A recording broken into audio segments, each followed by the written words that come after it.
esta segunda parte de clase, los tres puntos que vamos a ver son, primero lo que se llama competencia espermática, después vamos a hablar de la selección sexual en humanos, simplemente a nivel informativo, y el tercer punto es el de la evolución del sexo propiamente dicho. En lo que hace a la competencia espermática, ¿a qué nos referimos?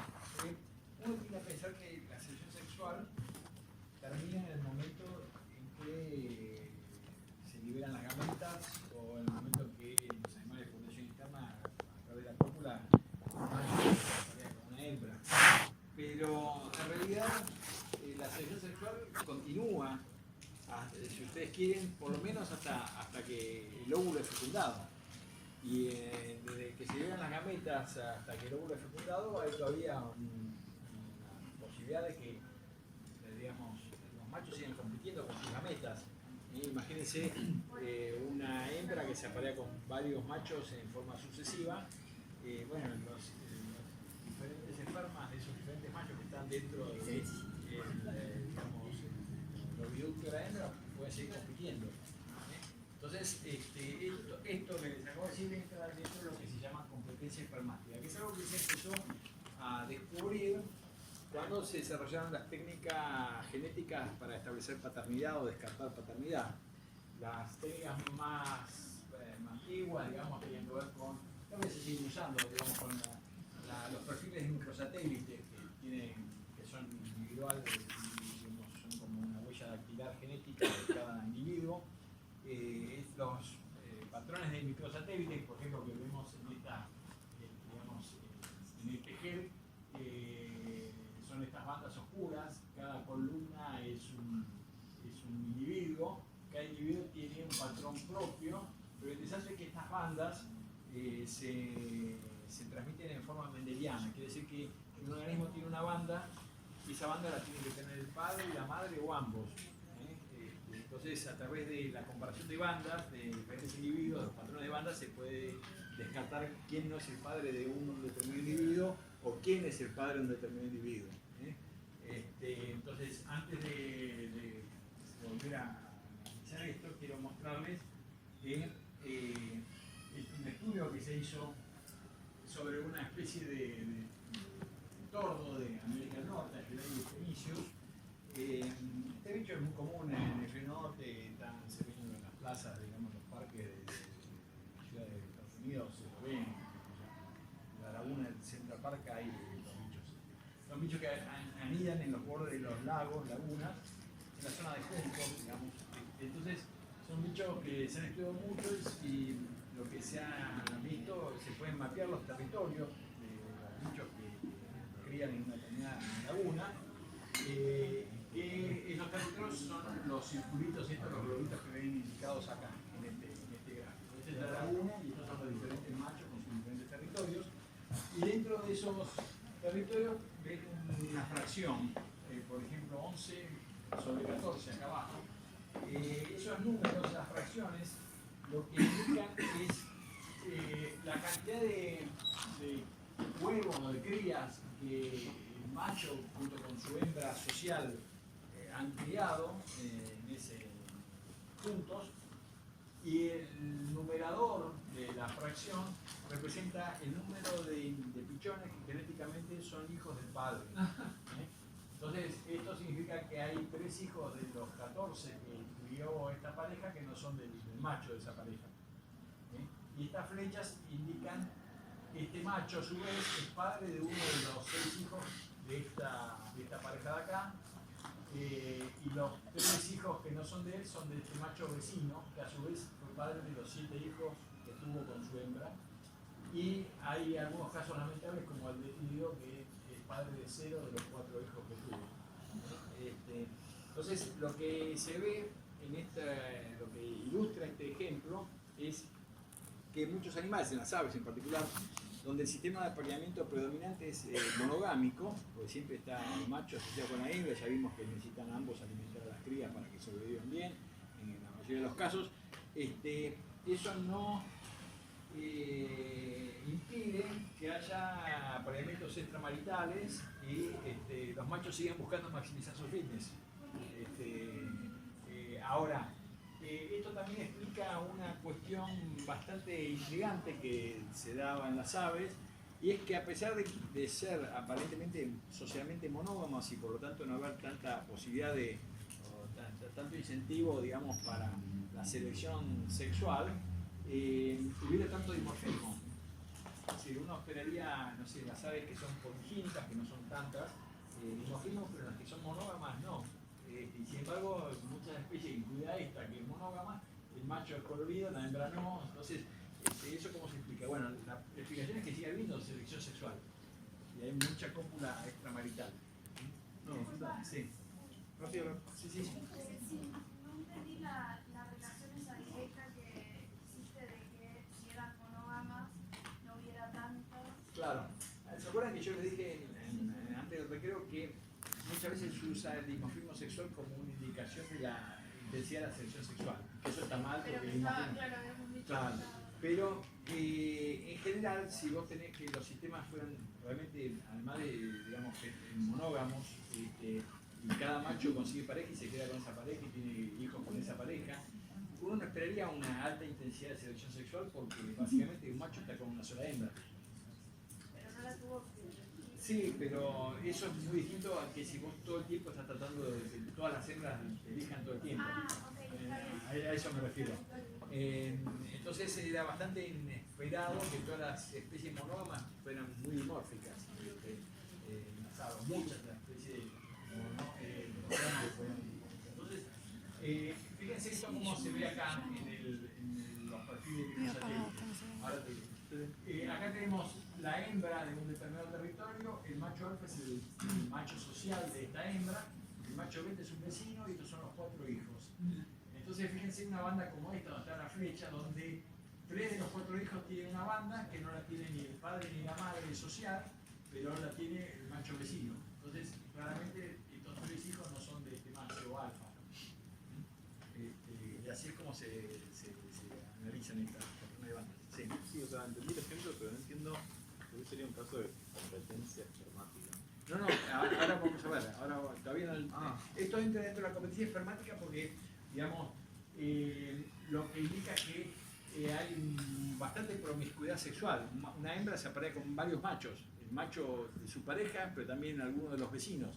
Entonces, el semen de esos distintos machos todavía puede seguir compitiendo por fecundar los óvulos de la hembra dentro del oviducto de la hembra.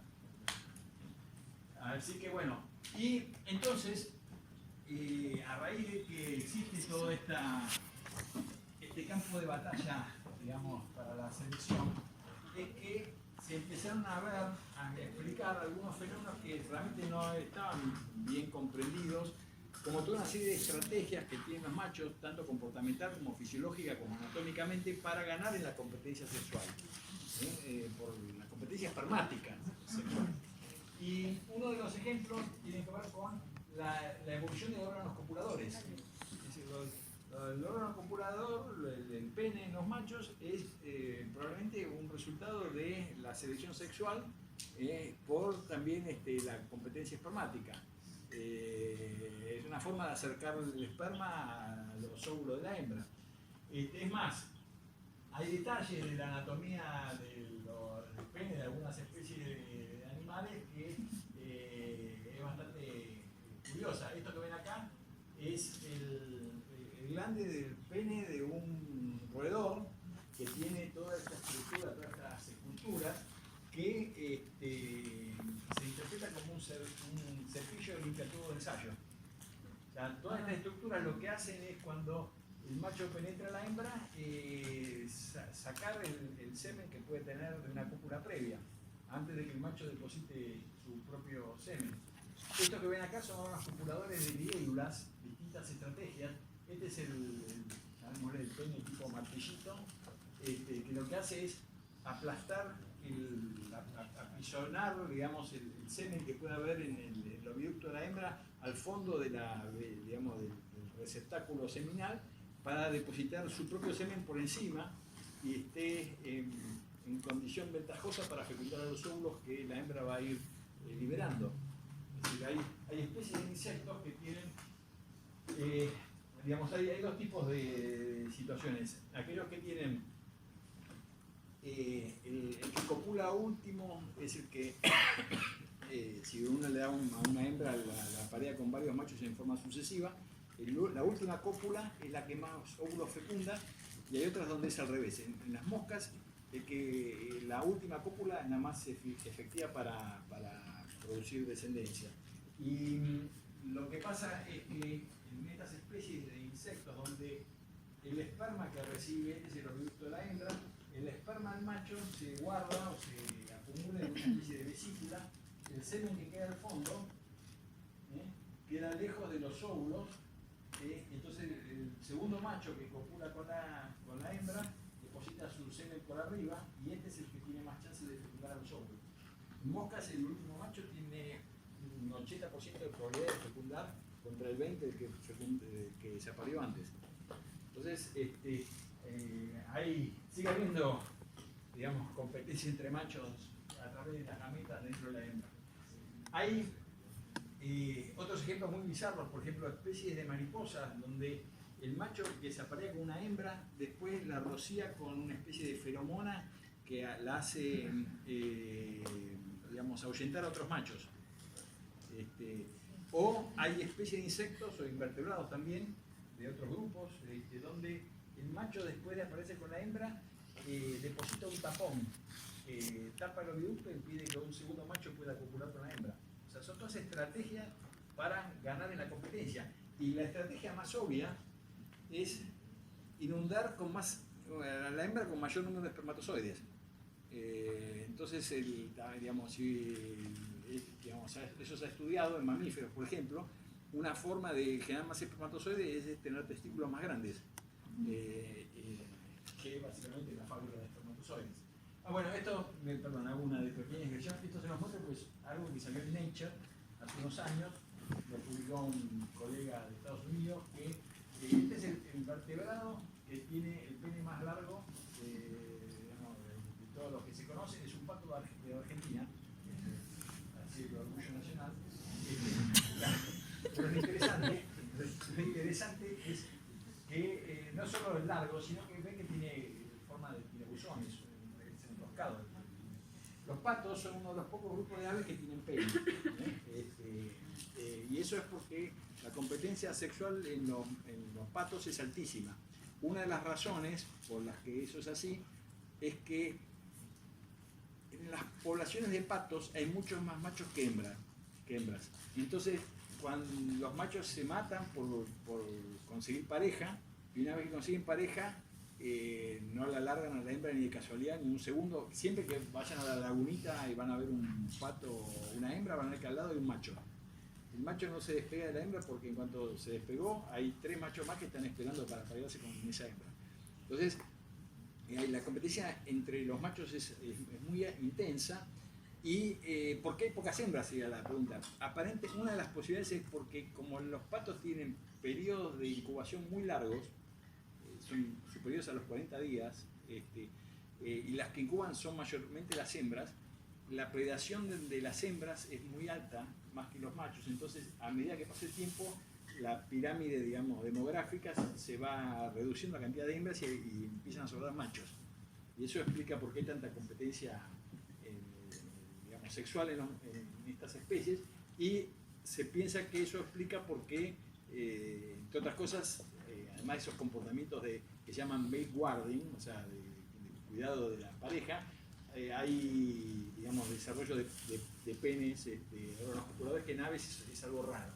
Ahora, lo que se ha estudiado es que, bueno, este estudio de Nature, que publicó McCracken en el 2001, concluye de una manera así medio chistosa, pero seria a la vez, diciendo, bueno, ahora cabría ver cómo es el oviducto de la hembra, dado que el pene del macho tiene no solo este tamaño, sino este enroscamiento. Bueno, eso se hizo, se estudió, y se descubrió que el oviducto de la hembra también es enroscado, pero tiene la rosca contraria a la del macho. Lo que hace la cópula algo difícil, más difícil para el macho. y ahí hay todo un capítulo, digamos, de la ecología del comportamiento que tiene que ver con lo que se llama conflicto sexual, conflicto intersexual. Cómo, digamos, así como el macho o los machos evolucionan características para aumentar su éxito reproductivo, las hembras, digamos, a través de, por ejemplo, para ganar la competencia espermática, para asegurar el apareamiento, las hembras desarrollan medidas, digamos, para no, digamos, poder controlar la reproducción para lo que a ellos les conviene, ¿no? Para que cualquier macho se pueda parear con ella, digamos. Entonces, hay un conflicto intersexual que, entre otras cosas, se manifiesta en la anatomía de los órganos copuladores, los órganos genitales de estas especies. Es un campo de estudio interesantísimo que se está desarrollando en los últimos años. Imagínense, si se sabe poco de estos bichos, lo que se sabe, por ejemplo, de los cetáceos. Hay estudios actualmente también que están estudiando cómo es la genitalia de los cetáceos, el macho, las hembras, y cómo es el apareamiento, si hay, digamos, conflicto intersexual, digamos, que se reflejen en detalles de la anatomía, etc. Y esto de los patos que les decía, con esto termino esta anécdota, seguramente el único que se van a acordar del curso de evolución en los próximos, digamos, 30 años. Bueno, por lo menos es algo. Este paper, digamos, hubo un tipo en los Países Bajos, que es ese que está acá, Melker, que de casualidad observó algo que les voy a contar ahora, que le hizo ganar el premio IG Nobel, ahora vamos a ver qué es eso, y que fue el paper más citado ese año en Ciencias Naturales, porque describió el primer caso de necrofilia homosexual en patos. Básicamente, ¿qué es lo que vio el tipo este? Estaba en su oficina, en este lindo edificio del Museo ahí de Ciencias Naturales de Rotterdam, y de golpe escucha en el vidrio de ese edificio un golpe, ¡pum!, digamos, y fue a ver lo que era, y era un pato que vino volando con todo, se chocó contra el vidrio. Eso pasa porque a veces el vidrio refleja el cielo y los bichos no se dan cuenta que es un vidrio, y volando a alta velocidad se lo comen y el bicho muere, digamos. Entonces, no solo vio que había un pato muerto, sino que vio que había otro pato que se posó al lado de un pato muerto, lo empezó a cortejar y se apareó con el pato. Y él lo describió como un caso de necrofilia homosexual, un pato que violaba a un pato muerto. Bueno, se hizo famoso, y le dieron el premio IG Nobel.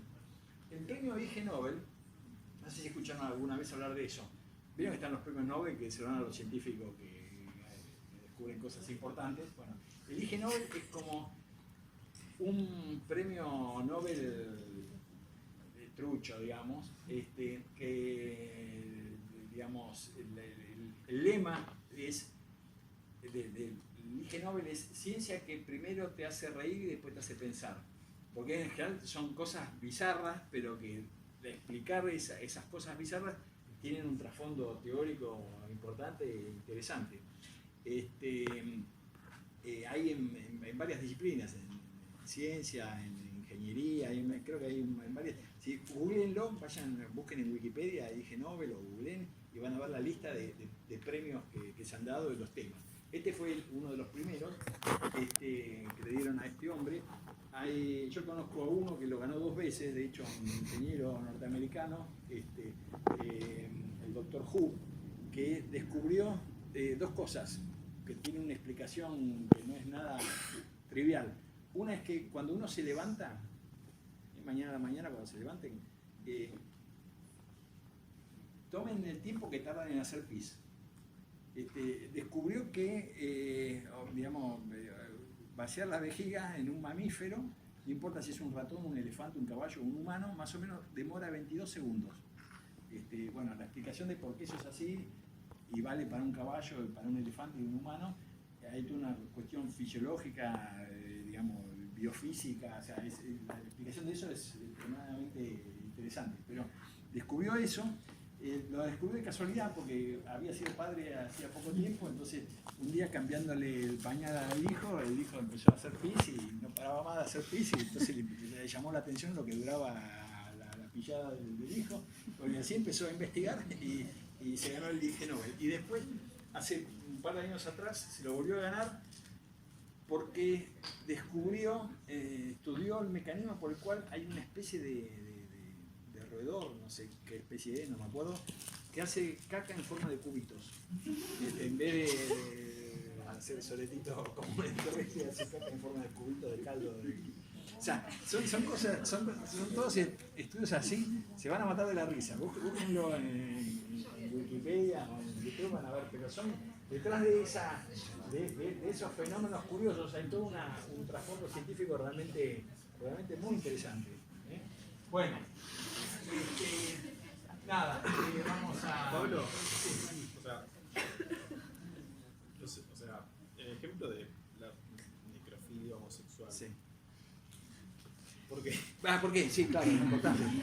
Bueno, porque quería pasar el chivo del original. No, la razón es esto, en el fondo es esto que los machos son seleccionados para no discriminar y no ser selectivos.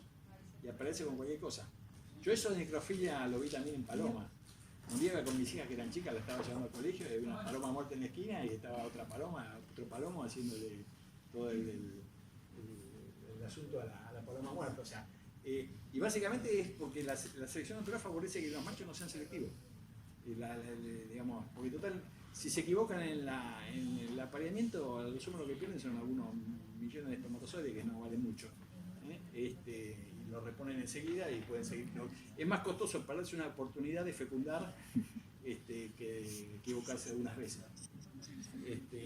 Bueno,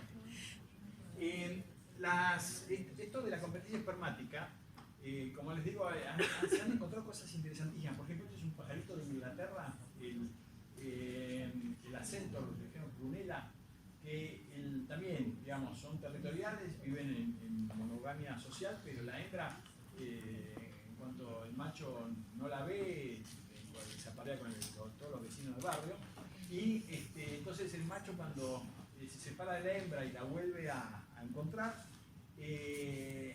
digamos, se vuelve a aparear con la hembra para asegurar que tenga su esperma, pero antes de aparearse le picotea la cloaca para que la hembra expulse el esperma que tiene en la cloaca. Esto que estoy contando, si quieren, búsquenlo en YouTube, el documental de la BBC de Londres sobre este tema. Y esto que está acá, como les digo, es otro de los ejemplos de las adaptaciones para ganar la competencia espermática en primates. Acá lo que tenemos es el peso de las diferentes especies de monos, de primates, y este es el tamaño testicular, también el peso. Fíjese que la escala es logarítmica. Obviamente, cuanto más grande es el mono, uno espera que el testículo sea también más grande, pero hay desviaciones importantes de ese patrón que son muy llamativas. Por ejemplo, todas las especies de monos que están acá, incluyendo al gorila, que es creo que el punto 7, que es el primate más grande, son bichos que son monógamos o son polígamos, pero tienen sistemas polígamos donde el macho controla una vez de hembras y no hay riesgo de apareamientos extramaritales. Entonces, en general tienen testículos pequeños para el tamaño corporal que tienen, mientras que los puntos negros que están acá son todos aquellos monos que son más promiscuos. Entonces, producir mayor cantidad de espermatozoides puede asegurar la paternidad. Ganar por número. El caso más extremo es el punto que está acá, que es el chimpancé. El chimpancé es las especies más promiscuas que hay. Y dentro de las especies de chimpancé, el chimpancé bonobo, que vieron que es otra especie de chimpancé, es tremendo. Así que es la especie de récord en cuanto al tamaño. Un chimpancé, que más o menos en peso pesa menos que un humano, tiene testículos que son del doble del tamaño de un humano.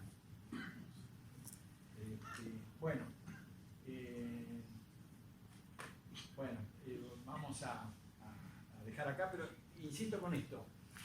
Si viene una pregunta que le dicen la competencia sexual, la selección sexual termina en el momento del apareamiento, la respuesta es no, sigue hasta el momento de la fecundación.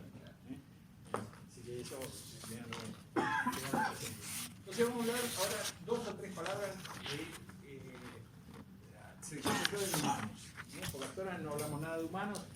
Insisto con esto, no me tomen muy en serio, no quiero bajar ningún tipo de línea de nada. Les cuento simplemente algunos estudios que hay, algunos que han sido publicados en libros clásicos, digamos, para que vean el tipo de preguntas que los biólogos han hecho sobre este tema.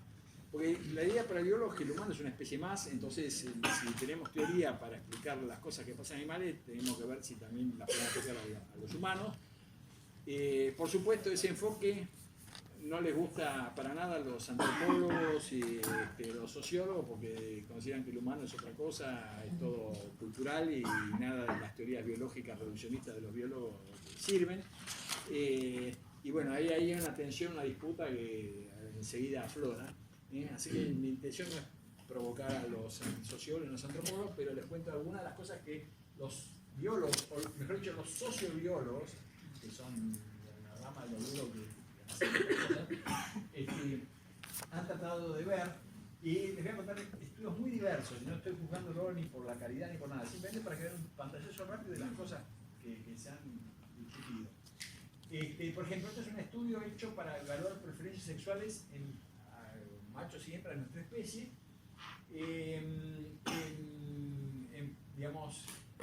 basado en análisis de periódicos. En los rubros donde los clasificados hay gente que busca pareja. Entonces, ¿cómo se interpretan estos gráficos? Tenemos, esto es lo que hacen los machos y esto es lo que hacen las hembras. Hay 2 gráficos en cada caso porque uno es basado en una población de un país occidental, de lo que pasa en el estado de Arizona, en Estados Unidos, y otro es lo que pasa en la India. ¿Por qué la idea de comparar cosas así tan disímiles? Porque la idea de estos estudios justamente es mostrar que es independiente de la cultura, ¿sí? Que es algo, todos los humanos lo tienen, es porque probablemente tenga una raíz biológica y no tanto cultural, ¿verdad? Entonces por eso una estrategia es mostrar en sociedades muy distintas las cosas. Como también otra estrategia, vamos a ver enseguida, es qué pasa en las sociedades más primitivas, que todavía no han sido afectadas ni por la televisión, ni por digamos, la Coca-Cola, ni la cultura moderna, para ver cómo es el comportamiento de sociedades que todavía siguen en condiciones más parecidas a las originales en las que nuestra especie evolucionó, que la que puede tener cualquiera de nosotros que estamos acá. Estas líneas representan la edad del macho que está buscando, de la hembra que está buscando pareja, y esto, la edad relativa de la pareja que está siendo buscada. O sea, la línea 0 significa que él tiene la misma edad que el que busca, y si está por debajo es más joven, si está por arriba es más viejo. Lo que se ve que en los hombres sistemáticamente se buscan parejas de menor edad, y el patrón es más evidente cuanto más viejo es la persona. Es el efecto viejo verde. En las hembras de nuestra especie aparentemente no existe ese patrón. En general se buscan parejas de la misma, un poco mayor edad, y no cambia con el tiempo. Entonces, lo que dicen los sociobiólogos, algunos sociobiólogos dicen, bueno, esto es compatible con una interpretación biológica, porque esto podría tener que ver con la fecundidad de la hembra. Digamos, si el cerebro humano o el comportamiento humano está afectado por genes que han evolucionado por selección para maximizar el fitness, digamos, hay que buscar una pareja que todavía tenga fecundidad. Digamos, un tipo de 50 años no se va a casar con una mujer menopáusica. No debería tener una preferencia por una mujer menopáusica porque eso no va a aumentar su fitness. En cambio, una chica joven todavía le puede dar hijos. O sea, ese es un poco el enfoque. Obviamente, como les digo, los sociólogos se mueren, se arrancan los pelos. Pero, digamos, hay algo que explicar. Digamos, esto hay que explicarlo de alguna manera. Hay que ver cuál es la explicación más convincente. Después hay cosas, por ejemplo, el infanticidio, que lo vimos en la clase pasada, cuando la última clase que tuvieron conmigo. El infanticidio también ocurre en nuestra especie. Ahora, el infanticidio, por ejemplo, es 1 o 2 órdenes de magnitud más frecuente entre padres e hijos adoptivos que entre padres e hijos biológicos. Entonces, eso también hay que explicarlo. Digamos, obviamente, el sociólogo, el antropólogo tendrá una explicación psicológica, pero el biólogo se pregunta, bueno, pero eso es lo mismo que hacen los langures. Entonces, si en los langures lo explico porque aumenta el fitness, quizás hay algo en nuestro comportamiento que nos hace comportarnos así porque fue adaptativo comportarnos así, cuando no había código penal. Entonces, bueno, eso imagínense las discusiones que desatan.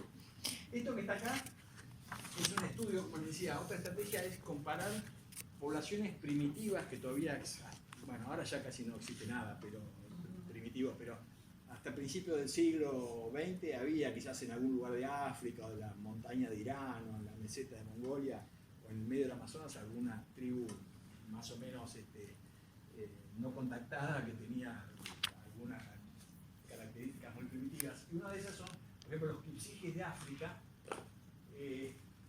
donde se estudió cómo varía el éxito reproductivo en machos y hembras en función de la edad y en función de los recursos, digamos, económicos que el individuo maneja o monopoliza.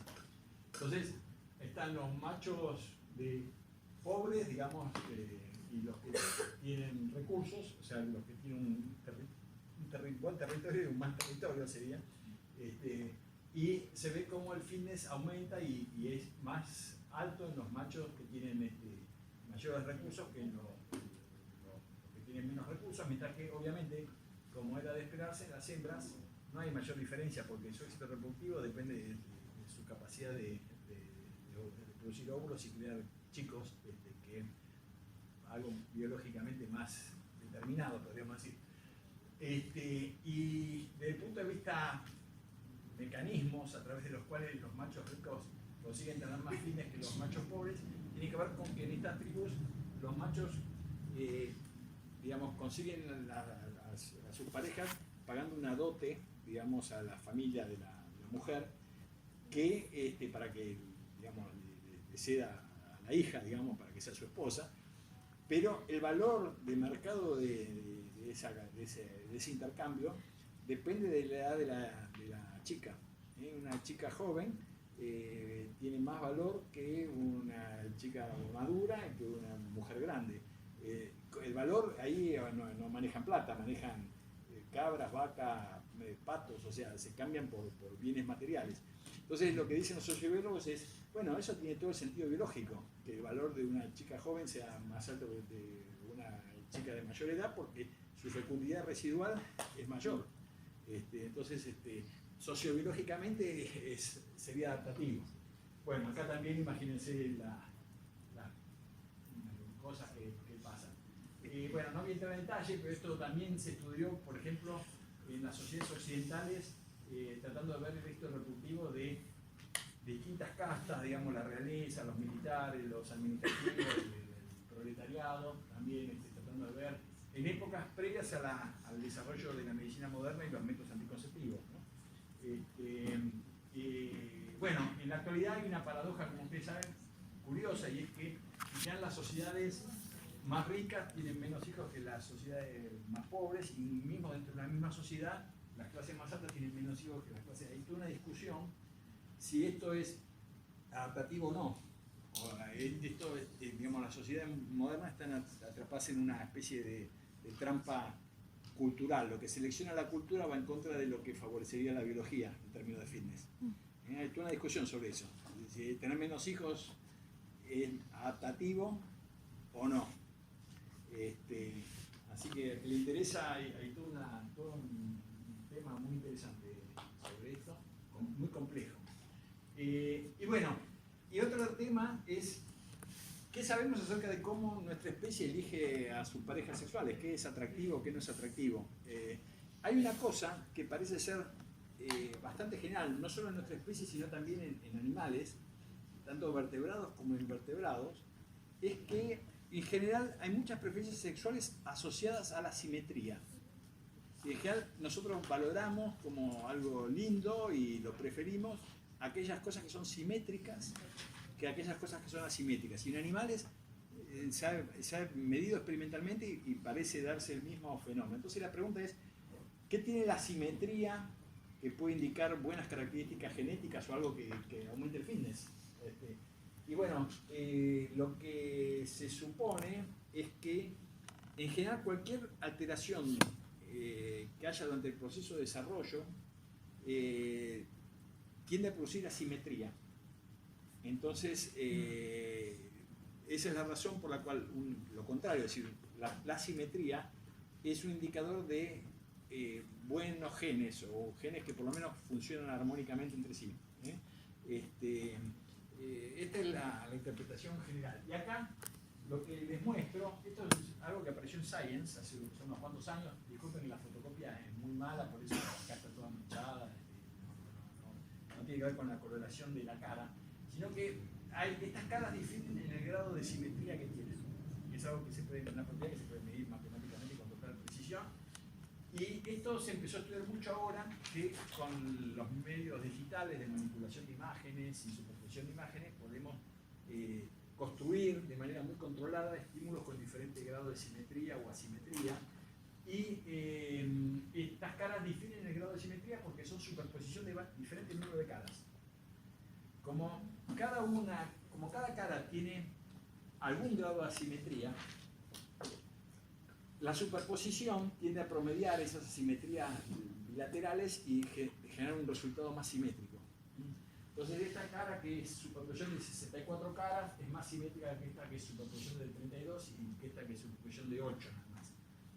Entonces si uno le da a elegir, en una época que teníamos más tiempo le dábamos una fotocopia de esto y le poníamos que anoten en un papelito cuál le gustaba más y generalmente la gente elige la 3. Elige la 3 ¿por qué?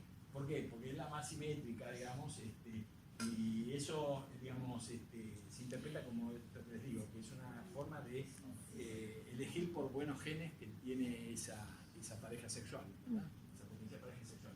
Otras cosas que se miden es, por ejemplo, a nivel de la relación cintura-cadera. También hay test para evaluar cuáles son las preferencias sexuales en nuestra especie respecto de esa característica. El índice de masa corporal, por ejemplo, también es otra. Lo que se ha visto que a nivel estadístico de la población humana, alrededor del índice de masa corporal de 20, alrededor de ese valor está lo que se considera más preferido. Ojo, son datos estadísticos poblacionales. A uno le pueden gustar las flacas, a otro le pueden gustar las gorditas, cada uno tiene su propio mambo, está todo bien. Sí, esto es a nivel estadístico, en la población, la mayoría, un porcentaje importante de la población, prefiere índice de masa corporal de 20, alrededor de 20. Sí. Esto no, o sea, este estudio se hizo en un momento en el tiempo, no se intentó hacer cambios para ver,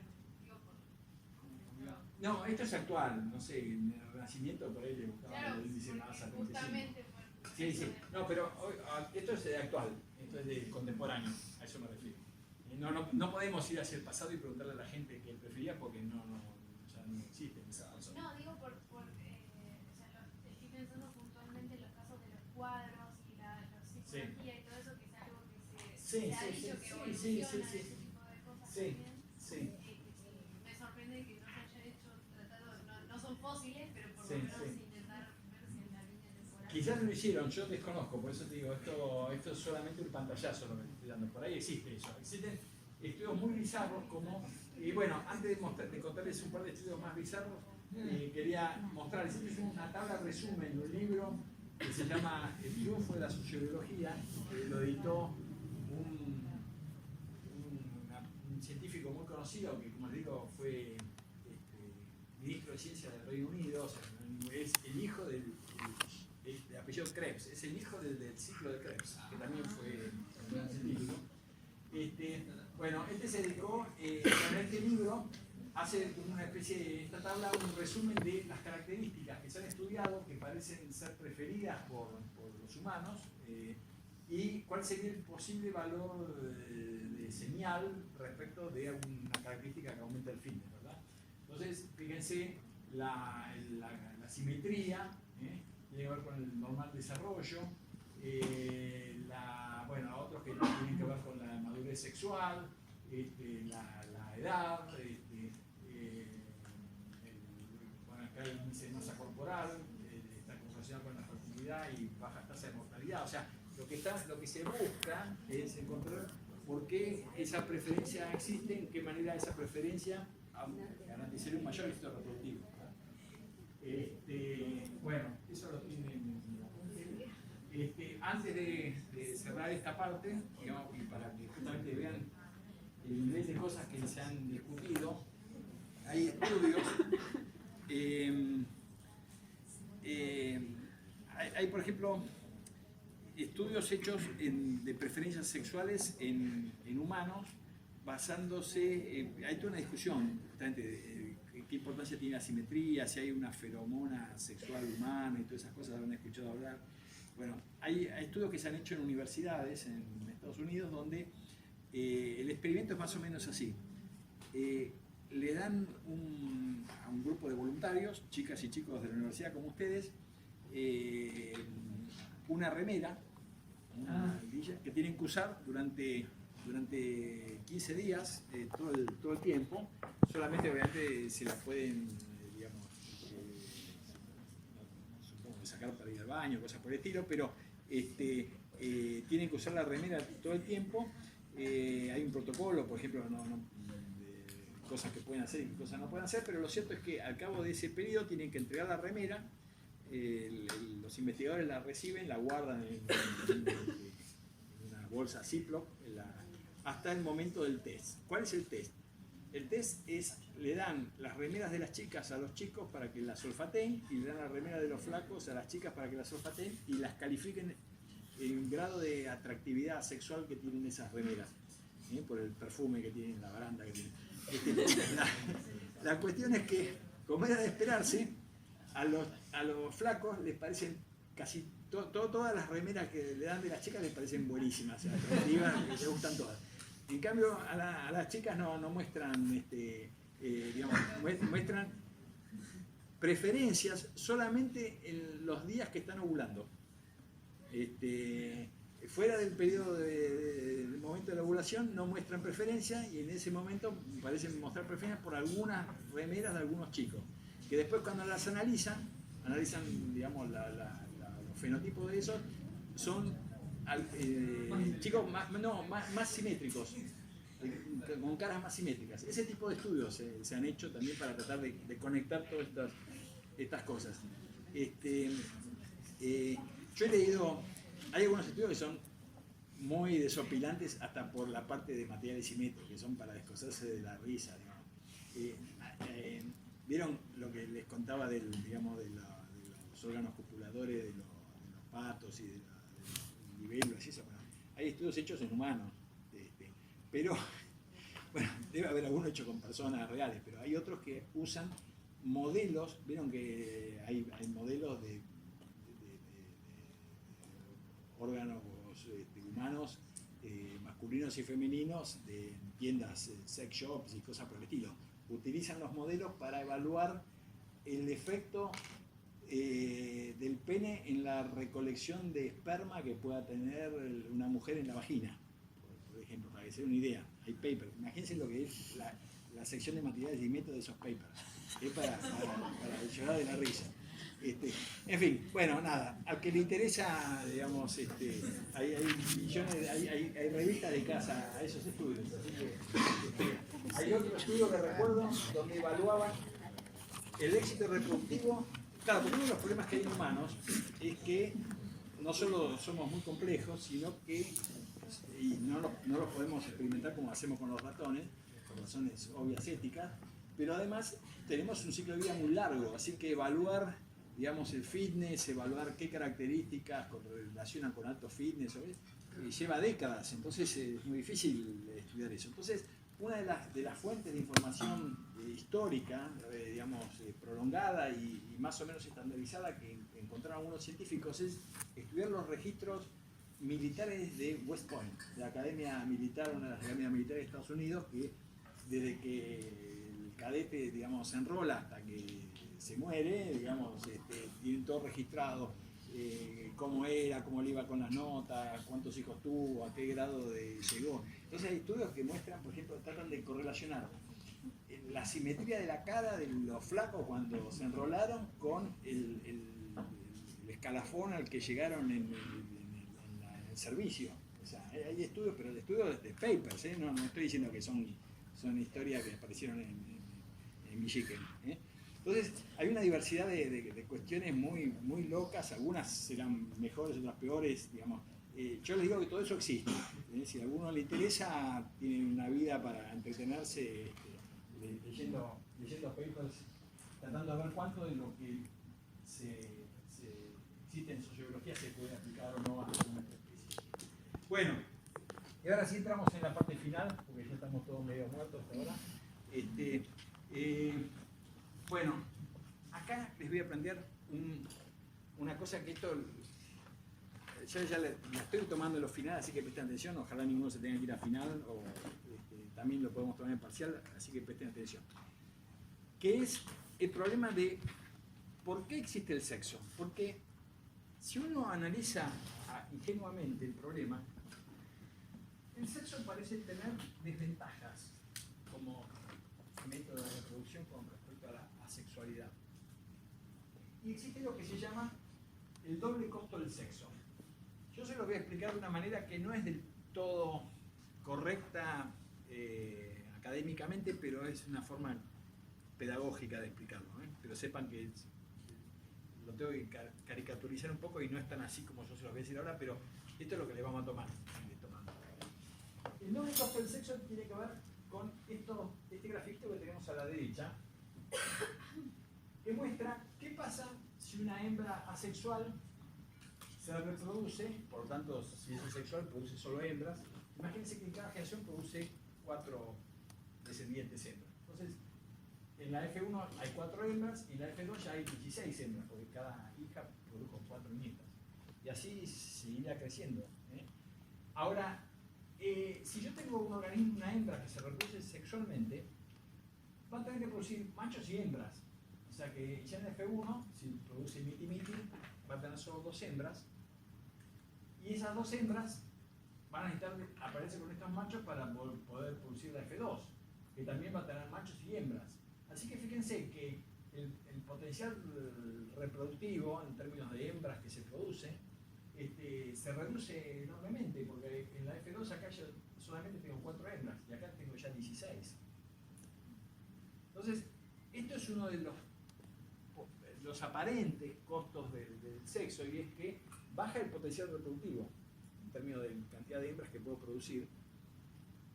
Y encima, cuando hay reproducción sexual, yo tengo que reducir mi complemento genético a la mitad. A través de la gameta yo no paso mis 2 N, paso solamente mi N. Porque después esa gameta se va a unir con otra que también tiene N, y entonces ahí se reconstituye el complemento diploide.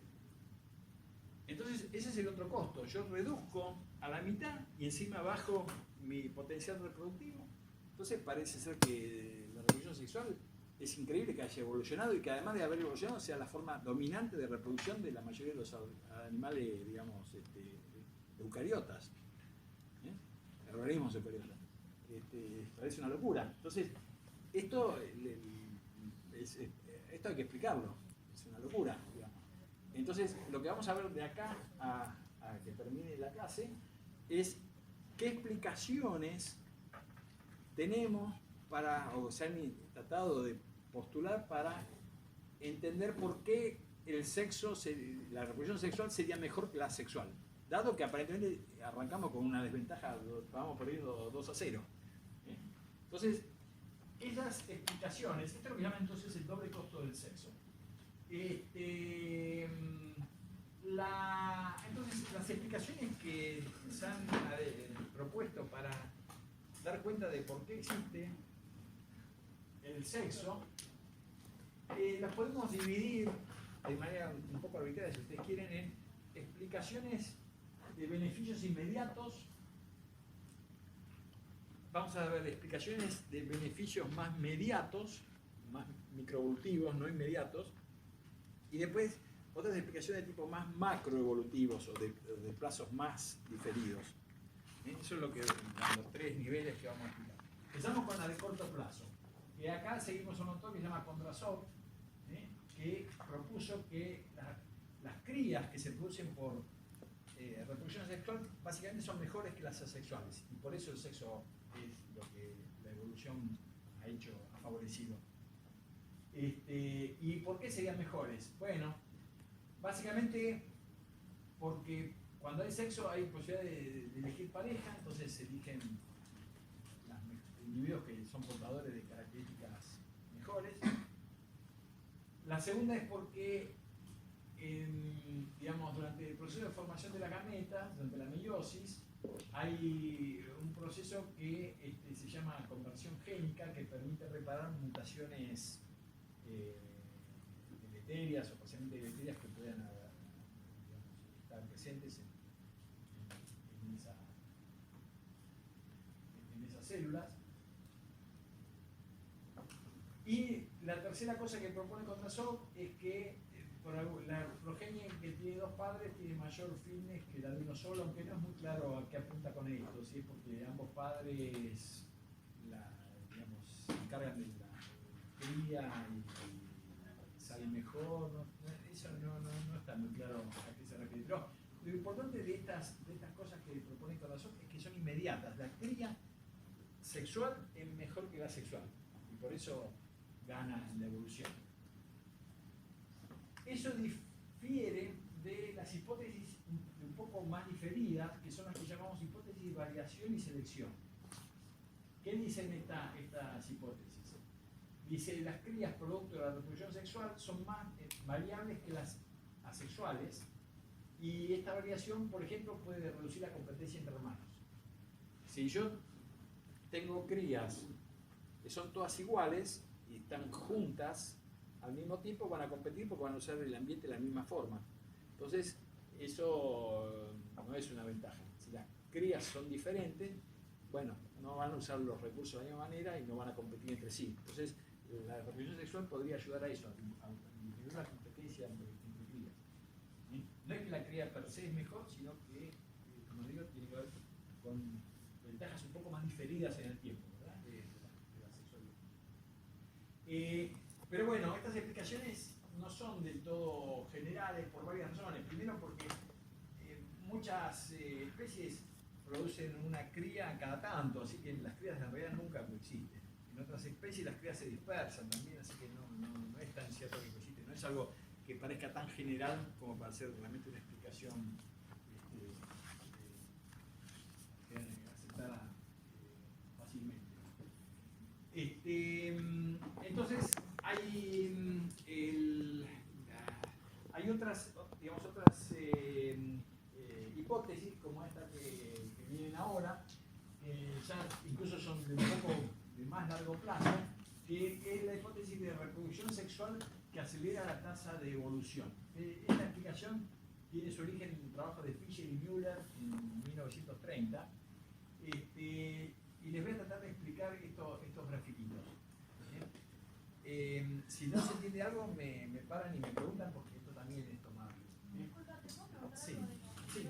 En un momento dijiste que eran 3 casos y explicaste 2. Sí, porque el tercero dije que Kondrasov no era muy claro a qué se refería con que la cría con dos padres es mejor que la... No, me refiero a lo general, como que dije inmediato o diferido. Bueno, esta es la inmediata es esta, son las de Kondrasov. Ah, ok. Estas de acá para abajo son diferidas. Entonces, estas son ya, esta que vamos a ver ahora es diferida también. Son diferidas. Y las últimas que voy a explicar son diferidas, son más macroevolutivas, son de más largo plazo. Ah, ok. O sea, son explicaciones que requieren más generaciones, si vos querés, para encontrar la ventaja. Entonces, esta que vemos ahora de Fisher y Müller, les voy a tratar de explicar qué son estos grafiquitos. Imagínense que en el eje horizontal de estos gráficos tenemos el tiempo. Hacia acá el pasado, hacia acá el presente.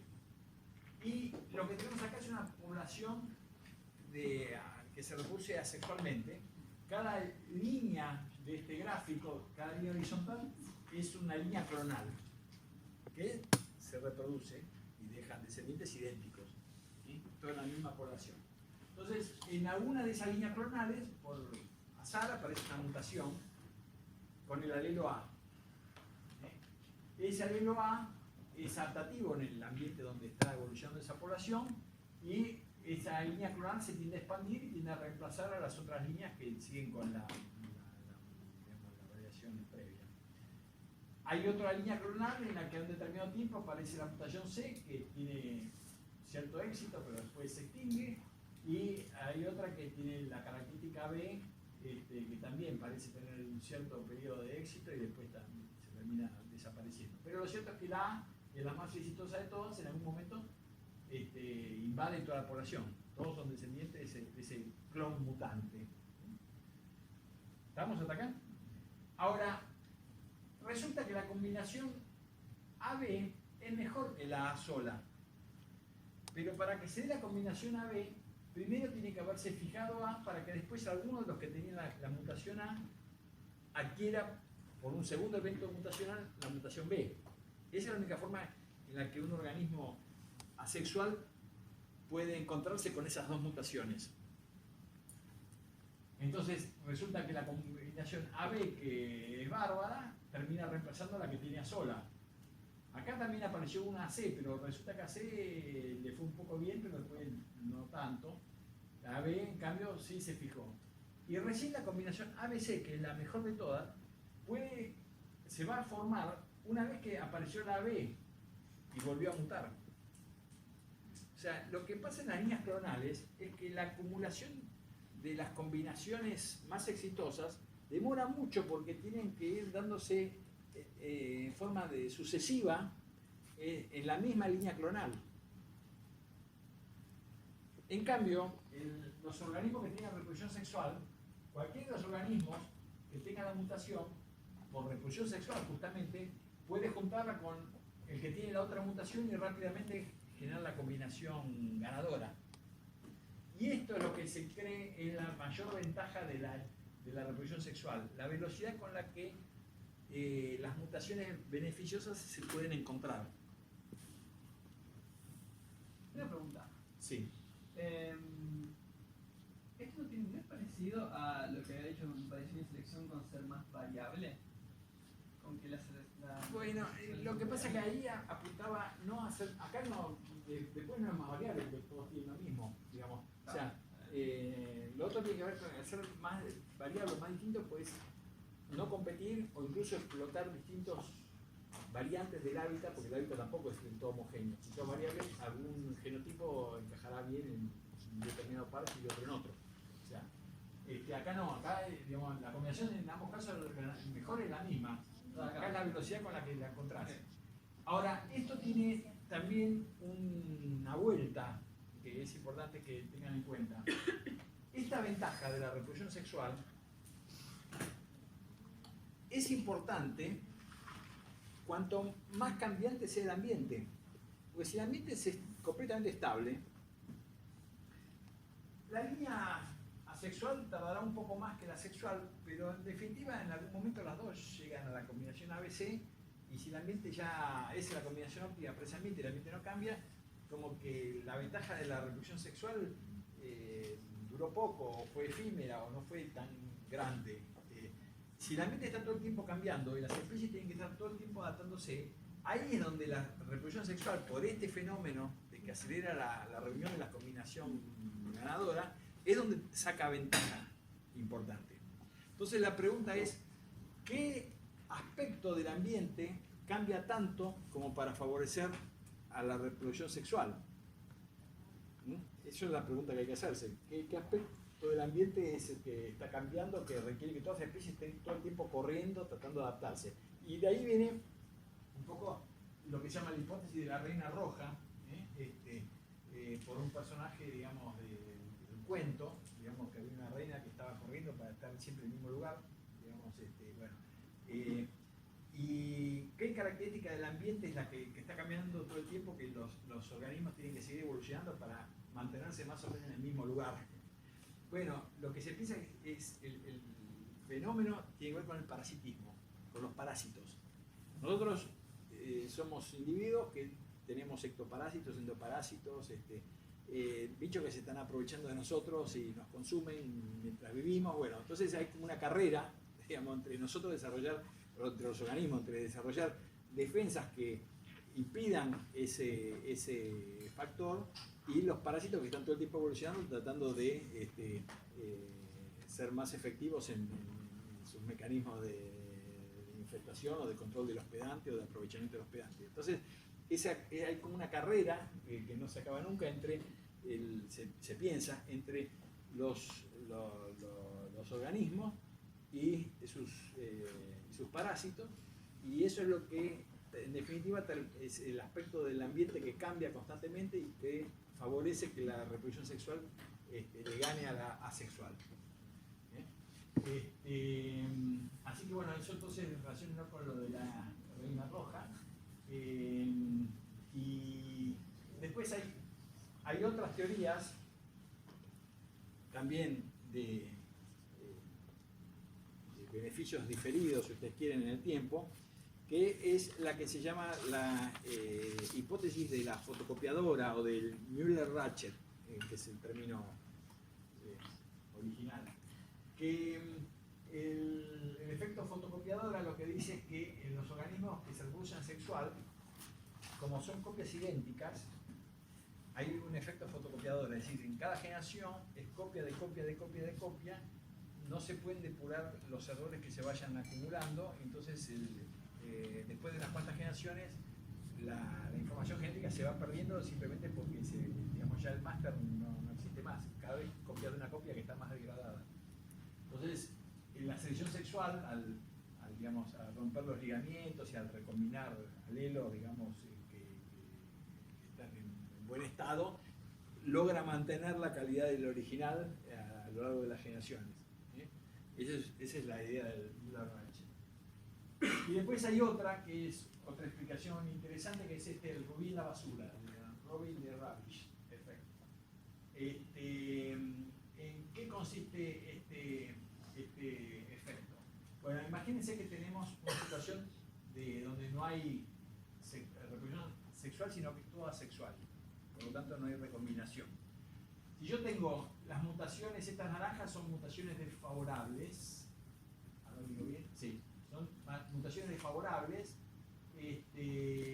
Y las azules son mutaciones favorables. Fíjense que en esta población, bueno, que no tiene ninguna desfavorable va a tener mayor fitness y por eso de acá pasó de 1 a 2 copias. Las que son desfavorables se siguen copiando, pero hay acá una que adquirió una mutación favorable, pero que está en un entorno donde ya hay 2 desfavorables, entonces esta favorable se pierde simplemente porque es como el rubí que está en la basura. Tiro la basura y se cae el rubí, y se pierde el rubí también. Entonces, el proceso, digamos, de fijar, digamos, así como pierdo el rubí, también puede pasar que una combinación favorable me arrastre una desfavorable a la fijación, simplemente porque esta es mejor que esta, aunque no está tan mejor porque tiene esta, pero como sigue ganando, se va a fijar la más favorable y va a arrastrar a la desfavorable consigo. Ese es el otro efecto. No tiro la basura para guardar el rubí. Sí. No, en el primer caso, que se pierde la beneficiosa por estar cerca de la perjudicial, ¿no era que no se pueden depurar las mutaciones en la sexual? ¿No era que no se podían depurar? No, esta es asexual, ¿eh? Claro, por eso digo, pero en la sexual hacer clones, ¿no era que no se podía eliminar las mutaciones ventajosas y por ende no entiendo por qué desaparece en ese caso? A ver, acá desaparece porque justo esta mutación apareció en un individuo que al mismo tiempo era portador de una combinación de desfavorables que disipaba cualquier ventaja de la mutación favorable. Ah, ok. ¿Está? Sí. En cambio, cuando hay recombinación, puede aparecer la favorable en cualquier lado que al romperse los desequilibrios de ligamiento se puede transmitir con independencia de las desfavorables. Entonces el efecto de rubí en la basura desaparece. Y además de fijarse, la favorable no arrastra nada desfavorable consigo. O puede no arrastrar nada. Bueno, y acá, esto es lo último, y ya los dejo salir, es la explicación macroevolutiva, más macroevolutiva de todas, de estas de largo plazo, que es explicar la evolución del sexo por algún tipo de mecanismo de selección de especies o especiación direccional, como deben haber visto en los videos de la clase de miércoles que seguramente ya vieron y estudiaron y ya y como sé que hay algunas cosas que les pueden haber costado de eso, el día de la clase de repaso, obviamente no se queden con ninguna duda, pregunten todo lo que quieren. Lo mismo si ahora digo algo que les resulta extraño. Pero fíjense cómo es el árbol. Este es un árbol hipotético que muestra los eucariotas. Si nosotros mapeamos sobre ese árbol qué organismos se reproducen sexualmente y cuáles se reproducen asexualmente, van a ver que casi todas las ramas son sexuales y hay solo unas poquitas ramas muy cortitas que parecen tener bichos asexuales. Eso es, digamos, nos habla de, digamos, no solo de que domina la sexualidad, que es lo que estamos tratando de entender por qué, sino que además parece ser que la asexualidad es un fenómeno relativamente reciente o efímero, si aparece dura poco, por eso solamente algunas ramitas ahí menores tienen esa característica. Entonces, una posibilidad es que, digamos, si lo quisiera explicar por especiación direccional, es que habría algún tipo de restricción o de constreñimiento que hace que cuando una especie sexual especia y produce especies hijas, pase esa característica de ser sexual sin problema, pero que una especie asexual, cuando especia, si se convierte en sexual, no puede revertir. En especiación direccional, ¿se acuerdan el fenómeno ese que está en la pared a la izquierda del PAP? Bueno, ¿qué es lo que significaba la pared? El PAP es una restricción de algún tipo del desarrollo, no sabemos especificar por el momento, que hace que ciertos cambios ocurran más probablemente en una dirección que en otra. Entonces, imagínense que una especie, cuando produce especies hijas, le transmite a las especies hijas el tipo de reproducción que va a tener. Las especies sexuales tienen más probabilidad de seguir dando especies sexuales que asexuales, y las especies asexuales también, si cuando especian, tienen una cierta probabilidad de producir especies sexuales. Y una vez que producen especies sexuales, esas especies sexuales no van a revertir fácilmente a la sexualidad, y por eso la asexualidad se va perdiendo. Perdonen que es un trabalenguas, pero digamos, hay algún tipo de restricción que hace que si la sexualidad se pierde, no se pueda reganar. Todavía algo que no me convence es, o sea, ¿estamos seguros que es rara la reproducción asexual en la naturaleza? Porque, pues, considerando la cantidad de microorganismos... Estaba hablando de eucariotes. Hablando de... No estaba hablando de bacterias. Las bacterias igual tienen algo de sexo con esas cosas raras que hacen, de pasarse el micropic y la porquería hacia esa escala. Bueno, pero la cuestión es que ese es un mecanismo, sería por un mecanismo macroevolutivo. Otra posibilidad es que sea por selección de especies. El tipo de reproducción es una propiedad emergente de la especie que aumenta las chances de que las especies sexuales especien más y se extingan menos en relación a las especies asexuales. Y si fuera así, si fuera por selección de especies, que es el otro mecanismo macroevolutivo importante, digamos, que tiene que conocer, esto se explicaría porque de alguna manera el tipo de reproducción, ya sea sexual o asexual, es una propiedad emergente de la especie que hace que las especies sexuales se multipliquen más, especien más, y se extingan menos que las asexuales. Y eso hace que el árbol de la vida se enriquezca en especies sexuales y se hagan raras las asexuales con el tiempo. Entonces, cuando dice si el sexo evoluciona por selección grupal, No, no es por eso, es por... No, okay. lo que pasa, O sea, perdón. Sí. Como que necesitamos selección grupal directamente. A ver, exista, la selección grupal ya vimos que es medio mala palabra, Claro. pero excepto, digamos, los modelos estos macroevolutivos que dijimos de selección de especies y selección direccional, que son selecciones de tipo grupal que por el momento son aceptados. Si desechamos la selección grupal al estilo White-Edwards. Ahora, lo que pasa es que todas estas explicaciones, después de que vimos la de contrasón, que eran las de ventajas inmediatas, todas estas otras explicaciones son explicaciones donde la ventaja ocurre en el mediano o en el largo plazo. Y eso también implica cierta dificultad para explicarlo evolutivamente, porque todo lo que sea selectivo ocurre, digamos, la trayectoria es por las ventajas inmediatas del fin. Entonces explicar que algo se mantiene o es beneficioso porque dentro de 100 generaciones te va a favorecer, es como complicadito, digamos. Entonces le damos todo este rosario de explicaciones porque son las que están en la literatura. Pero es un tema que sigue en discusión. ¿Cómo explicamos que el sexo, a pesar de parecer desventajoso con respecto a la sexualidad, sea lo que domina? Bueno, de ahí tenemos toda la lista de estas posibles explicaciones. Bueno, con esto terminamos los temas que van a ver conmigo. Nos vamos a volver a ver en la clase de repaso, así que vayan pensando en las dudas que tengan. Bueno, y cualquier cosa ahí me preguntan.